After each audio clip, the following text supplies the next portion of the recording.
Mari kita berdoa sebelum kita mendengarkan firman Tuhan.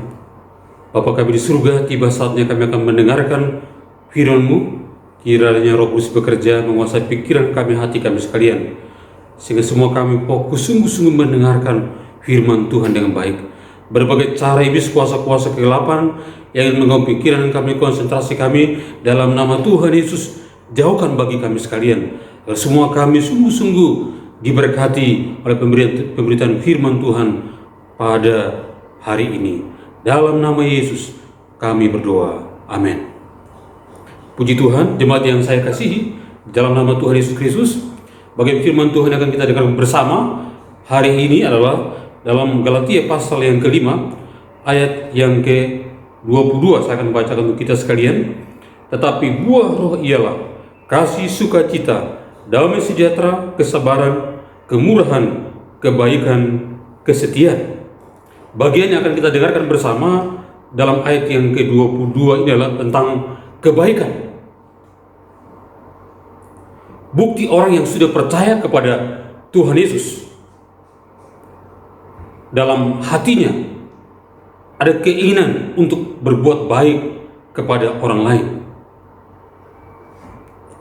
Pada masa atau situasi COVID yang Tuhan izinkan sedang kita alami, saya mengamati banyak orang berlomba-lomba melakukan kebaikan.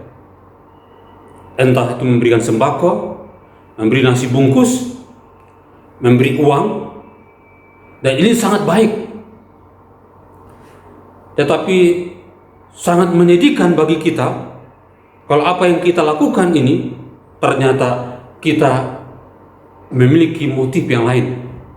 Apakah supaya ingin terkenal, supaya kita ingin dipuji, atau supaya kita kelihatan baik di hadapan orang-orang di sekitar kita. Menjadi pertanyaan bagi kita sebagai orang yang percaya Tuhan Yesus, apa dasar bagi kita untuk berbuat baik kepada orang lain? Lalu yang kedua adalah apa menjadi kesiapan hati kita sebagai orang yang sudah percaya Tuhan Yesus dalam berbuat baik kepada orang lain? Kebaikan dengan kata dasar baik yaitu suatu kesiapan untuk selalu berbuat baik, atau perbuatan yang menyenangkan, atau perbuatan yang bermanfaat, dan juga perbuatan yang menyenangkan orang lain. Dan kalau kita memperhatikan di dalam Alkitab, Yesus memberi makan kepada 5.000 orang, sebuah perbuatan yang menguntungkan orang lain. Kebaikan mengandung arti kebenaran moral dalam berhadapan dengan orang lain, bukan saja dilihat oleh Tuhan, tapi juga sebagai pertanggungjawaban moral, sebagai orang yang sudah mengalami berbagai kebaikan dan juga berbaik kepada orang yang membutuhkan, dan itu menguntungkan orang lain. Kebaikan adalah sebuah kata, sebuah tindakan. Kebaikan selalu melakukan apa yang terhormat secara moral, bukan ada sesuatu yang ingin dicapai, sesuatu yang ingin dinikmati secara pribadi.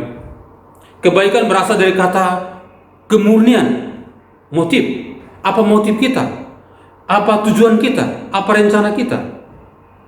Dan saya percaya orang yang melakukan kebaikan dengan menyadari bahwa dia melakukan dengan sikap hati yang murni, hati yang baik, maka dia akan melakukannya dengan tanpa ada kecenderungan ingin melakukan sesuatu yang hanya bersifat menyenangkan diri sendiri. Kebaikan hanya menginginkan apa yang baik bagi orang lain dan hanya ingin menyenangkan hati Tuhan, bukan untuk menyenangkan diri sendiri. Seperti dalam Roma pasal yang ke-15 ayat yang ke-14, juga dalam Efesus pasal yang ke-5 ayat yang ke-9. Jemaat yang saya kasihi, menjadi pertanyaan bagi kita adalah apa yang menjadi dasar bagi kita sebagai orang yang percaya Yesus untuk melakukan kebaikan bagi orang lain. Dasar yang pertama adalah karena Kristus sudah mati dan bangkit bagi kita. Hal ini kalau direnungkan kita sebagai orang yang percaya, maka kita yang percaya, kita mengalami kematian kebangkitan Kristus, kita akan sungguh-sungguh berbuat baik kepada orang lain yang membutuhkan pertolongan. Karena Kristus sudah mati dan bangkit bagi kita, kebaikan Kristus yang luar biasa, rela menderita, rela mengalami penganiayaan, rela disalibkan. Kebaikan yang Kristus tunjukkan kepada kita, itu menjadi dasar bagi kita sebagai orang yang percaya Yesus untuk melakukan kebaikan bagi orang lain. Dasar yang kedua, kita yang sudah percaya kepada Yesus, kita diberikan Roh Kudus. Kita diberikan Roh Kudus sebagai materai, sebagai jaminan, bertanda bahwa kita ini milik Allah. Dan Roh Kudus itu sebagai dorongan bagi kita untuk melakukan kebaikan bagi orang lain. Dan ini tidak didapatkan atau tidak diperoleh dalam kepercayaan lain. Hanya dalam Kristus, orang yang percaya Yesus Kristus, hatinya, hidupnya ada Roh Kudus yang akan menuntun dia untuk selalu berbuat baik kepada orang lain. Dasar yang ketiga adalah setelah orang percaya kepada Yesus, setelah orang diberikan Roh Kudus, maka Tuhan juga memperlengkapi dia untuk melakukan pekerjaan yang baik. Diperlengkapi dengan berbagai karunia-karunia. Dalam 1 Korintus pasal 12 dan 1 Korintus pasal 14 kita membaca di sana berbagai karunia diberikan, diperlengkapi untuk melakukan pekerjaan yang baik. Sehingga melaluinya yang Tuhan berikan, berbagai karunia, berbagai talenta yang Tuhan berikan, banyak orang mengalami kebaikan Tuhan melalui hidupnya. Jemaat yang saya kasihi, kalau kita membaca dalam 1 Korintus pasal yang ke-13 ayat yang ketiga, maka kita menemukan di sana Paulus berkata, seorang dapat saja menyerahkan semua miliknya untuk memberikan makan bagi orang miskin, menyerahkan dirinya untuk dibakar sebagai seorang martir. Tetapi jika tidak memiliki motif yang murni, dianggap tidak ada gunanya. Beberapa contoh Alkitab yang kita temukan yang berkenaan dengan berbuat baik. Yang pertama, Filipi pasal 4 ayat yang ke-5 dikatakan, hendaklah kebaikan hatimu diketahui semua orang, Tuhan sudah dekat. Yang kedua dalam Galatia pasal yang ke-6 ayat 9 sampai 10, janganlah kita jemu-jemu berbuat baik selama masih ada kesempatan. Marilah kita berbuat baik, terutama kepada kawan-kawan seiman kita.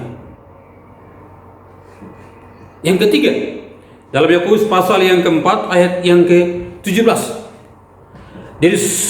Jadi jika seorang tahu bagaimana ia harus berbuat baik, tetapi ia tidak melakukannya, ia berdosa. Yang kelima, dalam Matius pasal yang kelima ayat 16, demikianlah hendaknya terangmu bercahaya di hadapan atau di tengah-tengah orang lain. Jadi apa yang kita lakukan, perbuatan baik, kebaikan yang kita tunjukkan kepada orang lain, bagian dari cara kita menerangi dunia yang semakin gelap ini. Jemaat yang saya kasih, kesalahan manusia dalam berbuat baik adalah apa? Orang berbuat baik ada sesuatu yang sangat baik, bukan hanya menyenangkan hati orang lain, tapi juga menyenangkan hati Tuhan. Tetapi ini menjadi sesuatu yang salah kalau ternyata dalam melakukan kebaikan itu ada sesuatu yang ingin kita peroleh. Kesalahan manusia dalam berbuat baik adalah apa?